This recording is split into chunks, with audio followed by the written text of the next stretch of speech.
Liquor scam కేసులో BRS MLC కవిత bail petition తీర్పును reserve చేసింది కోర్టు. మే 6న తీర్పు చెప్పనుంది. లిక్కర్ స్కామ్ లో కవిత ప్రధాన నిందితురాలని కోర్టుకు వివరించింది ఈడీ. అవినీతి జరిగినట్లు సుప్రీంకోర్టు నామమాత్రంగా అంగీకరించిందని తెలిపింది ఈడీ. ఢిల్లీ లిక్కర్ స్కామ్ కేసులో బీఆర్ఎస్ ఎమ్మెల్సీ కవిత బెయిల్ పిటిషన్పై రౌస్ అవెన్యూ కోర్టులో సుదీర్ఘ వాదనలు వినిపించింది ఎన్ఫోర్స్మెంట్ డైరెక్టరేట్. ఈడీ తరపున జోహెబ్ హుస్సేన్ కోర్టులో సుదీర్ఘ వాదనలు వినిపించారు. కవితకు బెయిల్ ఇస్తే సాక్ష్యాల్ని తారుమారు చేస్తారని కోర్టుకు వివరించారు. వాదనలు విన్న జడ్జి కావేరి బవేజా తీర్పును మే 6వ తేదీకి రిజర్వ్ చేశారు.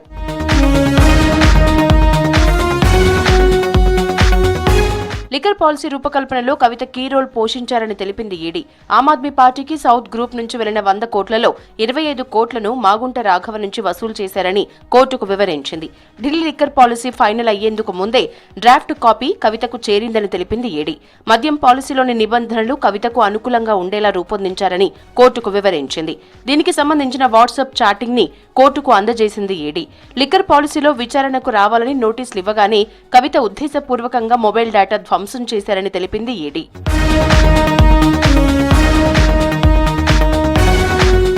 ఢిల్లీ లిక్కర్ స్కామ్ లో కవిత నేరుగా కేజ్రీవాల్ తోనే టచ్ లో ఉన్నారని కోర్టుకు వివరించింది ఈడీ. సౌత్ గ్రూప్ లో యాక్టివ్ గా ఉన్న మాగుంట రాఘవ అప్రూవర్ గా మారాక ఆ విషయాలు అంగీకరించారని చెప్పింది. లిక్కర్ పాలసీలో వ్యాపారుల కమిషన్ రేట్లు పెరగడంతో 338 కోట్ల రూపాయల లాభాలు వచ్చాయంది ఈడీ. గ్రూప్ ఆఫ్ మినిస్టర్స్ సిఫార్సులో లేకుండానే కమిషన్ 5 నుంచి 12% పెంచారని తెలిపింది. దీంతో హోల్సేల్ డిస్ట్రిబ్యూటర్ గా ఉన్న ఇండోస్పిరిట్స్ కంపెనీ 192 కోట్లు లాభం పొందిందన్నారు. ఇండోస్పిరిట్స్ కంపెనీలో భాగస్వామిగా ఉన్న కవిత వ్యాపారులకు అనుకూలంగా కమిషన్ రేట్లు పెంచేలా చొరవ తీసుకున్నారని తెలిపింది. ఢిల్లీ లిక్కర్ పాలసీలో క్విడో ప్రోకో జరగడంతో రాష్ట్ర ఖజానాకు నష్టం జరిగిందని కోర్టుకు వివరించింది ఈడీ.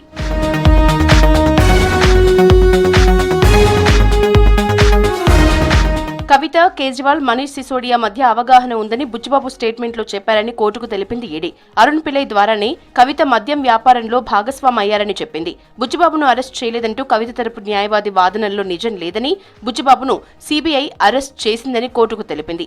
కవిత ఫోన్లోని సమాచారాన్ని ఎందుకు డిలీట్ చేశారో విచారణలో ఇప్పటివరకు చెప్పలేదంది ఈడీ.